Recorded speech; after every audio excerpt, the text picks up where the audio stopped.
each other real quickly to talk about some of the things that we've been working on in Reader's Workshop time, doing our thinking while we're reading.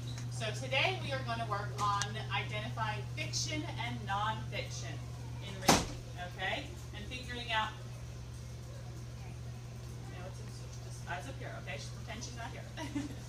Fiction versus nonfiction. We're going to be trying to figure out what type of books we are reading, okay? Because remember, when we add to our reading log, we want to talk about whether we're reading fiction or nonfiction books and keep track of what kind of books that we're reading. Okay? So, we are going to make a chart to help us remember some of the characteristics of fiction versus nonfiction. And I have two books here. They're both about bats, okay? And I'm going to read, maybe some of you recognize these books. I'm going to read just a little bit of these books, and we're going to talk about whether or not we think they're a fiction book or a nonfiction book, even though because they're both about bats. Hands down, okay? Okay, please. Okay, I'm going to read a little bit of both of them, okay? And I want you just to think about if you think it's fiction or nonfiction, and we'll add some characteristics to see if we were right. All right, Amazing Bats by Seymour Simon. Bats are the only mammals that can fly. Bat wings look like hands with skin stretched between the long fingers. The scientific name for bats means hand wing. I didn't know that. There are about 1,000 kinds of bats. They all live around the world. About 45 kinds of bats live in the United States. 45? That's a lot. Some bats live in caves throughout the year. Other bats live in trees and under roofs during the summer and in caves during the winter. They hang upside down on the cave ceiling and come out at night to eat. What do they eat? I don't know. That's a good question. We don't know. All right, so there's a little bit from Amazing Bats. So I want you to think about what kind of book we think that is. All right, now I'm going to read a little bit from Stella Luna. This is by Janelle Cannon.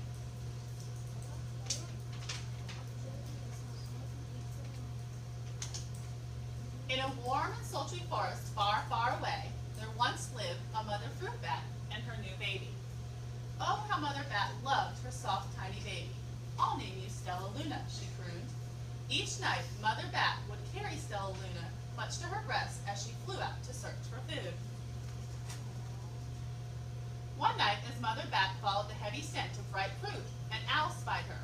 On silent wings, the powerful bird swooped down upon the bats. Dodging and shrieking, Mother Bat tried to escape, but the owl struck again and again, knocking Stella Luna into the air. Her baby wings were as limp and useless as wet paper. Down, down she went, faster and faster, into the forest below. The dark leafy tangle of branches caught Stella Luna as she fell. One twig was small enough for Stella Luna's tiny feet. Wrapping her wings about her, she clutched the thin branch, trembling with cold and fear. Mother, Stella Luna squeaked, where are you? By daybreak, the baby bat could hold on no longer. Down, down, again she dropped. Okay, so I want you to just keep these two books in mind when we make our chart to see if we can figure out if it's fiction or nonfiction. Okay, so a fiction story is a story that has made up characters, made up. So, has made up characters, right? And I like to think of it as fake because we can remember that fake and fiction both start with F. Hands down right now, okay? Just a minute, I'll have you done. Okay? In a fiction book, it has drawings and illustrations. Right? Usually there's an illustrator on the cover that might tell us whether or not they've made the pictures. So, has pictures, actually say drawings, pop that out, sorry. Drawings and illustrations. Okay? A fiction book may have things that happen that can't happen in real life. Okay, so it may have things like talking animals or people that can fly. So things that wouldn't normally happen in our real life. So it may have things that can't happen in real life. Okay. In different types of fiction, the setting, right, where the story takes place may be a real place. Like maybe it takes place in New York City, which is a real place. But the story is made up. So it can have, may have a real setting or maybe real events happen. Like there maybe it'll be about like the Civil War, which was a real event, but the characters that are having the story during the Civil War are made up characters. So it may have a real setting or real events, but the story is made up. Okay. A lot of times when we read fiction to be entertained, because we just read it to enjoy it, maybe because it's funny. So we read for pleasure, right, just because we like it, or to be entertained. Let's see. All right, so fiction is has made up characters, they're fake. It has drawings and illustrations. It may have things that can't happen in real life. It may have a real setting or events, but the story, I'm going to put characters, are made up. They're not people that live in real life. Okay? And a lot of times we read it for pleasure or to be entertained. When I say teach, I want you to teach your partner the characteristics of fiction. Okay? So you're going to teach your partner these characteristics. Teach. Okay.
The characteristics of fiction.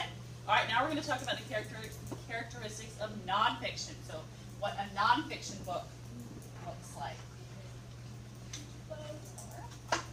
All right, so when we read nonfiction, it's going to give us real information. Okay? A nonfiction book is going to have real photographs or diagrams. Okay? Has real photographs, diagrams, or pictures. Okay? A nonfiction book is going to give us, sir, I need you to follow our card for this, please. It's going to give us facts about a topic.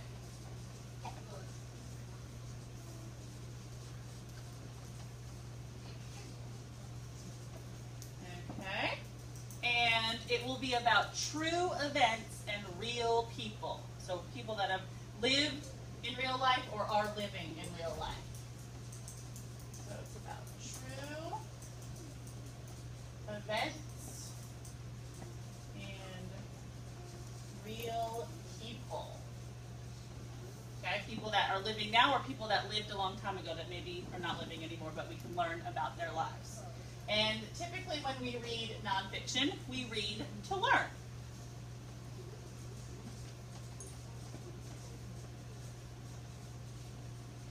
Okay? All right, so when we read nonfiction, it's going to give us real information, Nicholas and Jonathan.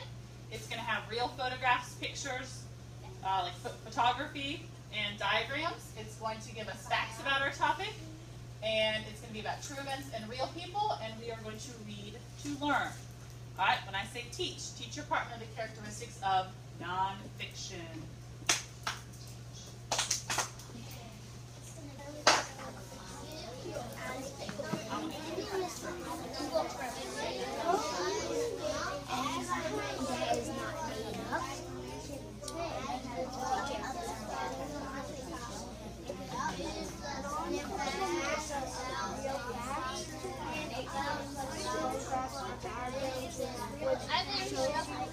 It's like a book about dogs and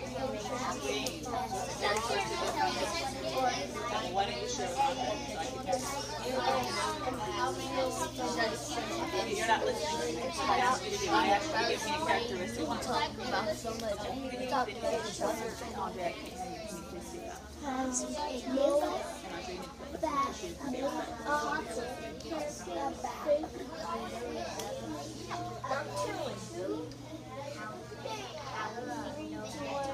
He's not saying.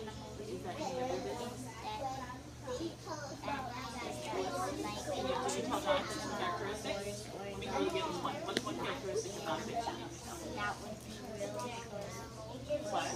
Can you take your hand around so I can hear you? What do we know about nonfiction? What? Okay, let's think about it. Because nonfiction gives us real information, right? It gives us facts. Yeah, we're talking about a real person. Exactly, that's one of the characteristics, right? Class. Okay, let's go back to our books that Miss Williman read. And they're both about bats, but one of them is fiction and one of them is nonfiction. All right.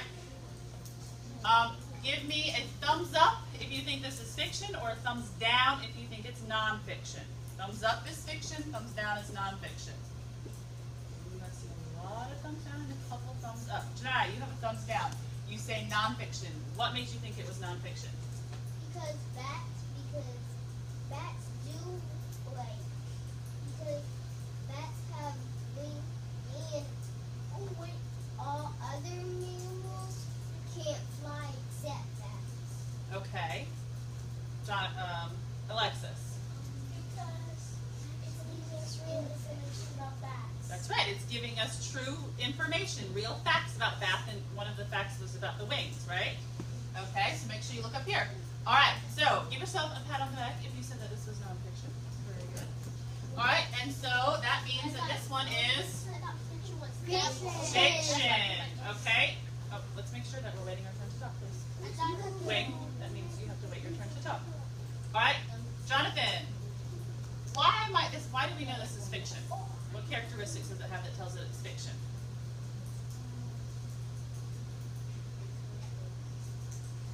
Think about our chart that we made. How can we tell that this is fiction?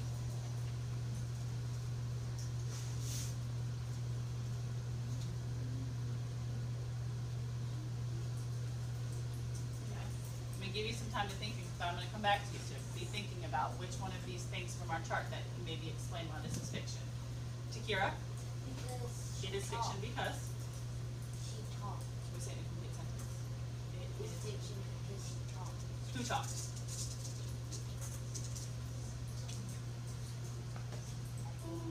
You remember? But what is she? A bat.